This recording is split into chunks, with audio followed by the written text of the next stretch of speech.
Hi everybody, Aubrey with Moxie Mind and Body here for your Mindful Movement Mix-Up. This one's actually taken me a while to put together because I had slated to do this months back and then realized how can I actually teach something that I'm not even probably properly noticing or doing myself. So I experimented on myself for a few months, and another part of it was that I didn't know if this was actually very helpful or if it was just me being a complete idiot, because I thought maybe I'm the only person that is not opening things correctly. This was such an efficient thing to be aware of. So anyway, I was like, I'll look like an idiot if I post this. But after a little research and asking different people through different walks of life, hey, can you open this? I'm just curious how you do this, and let me watch you do this. A lot of us are very inefficient and are wreaking havoc on our necks, our shoulders, our wrists, our hands every time we open something. And we do that a lot throughout a day, even if you're not really aware of it. So, point number one, when you are opening something, I had always put not always, but most of the time, depending, the size, something like this, put my hand on top and then would twist my top hand open. Now, if it's very lightly on there, no big deal, our fingers articulate.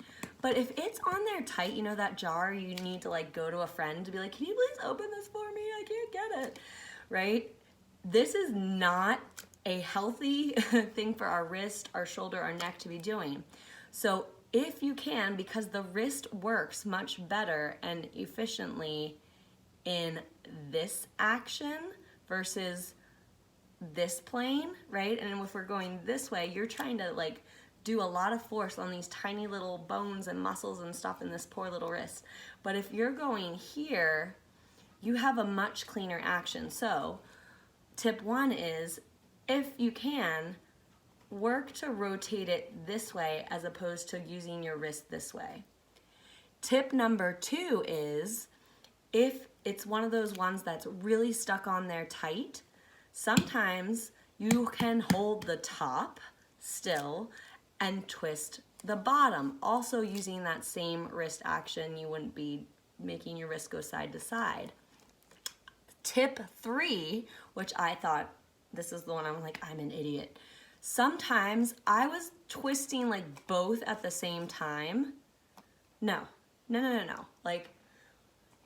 One part has to be stable so the other can rotate around it. So if you're twisting against each other, you're actually creating more friction, making it more challenging to open something. So make sure you can stabilize one end, whether it be the lid or the jar, and twist smartly with your wrist the other.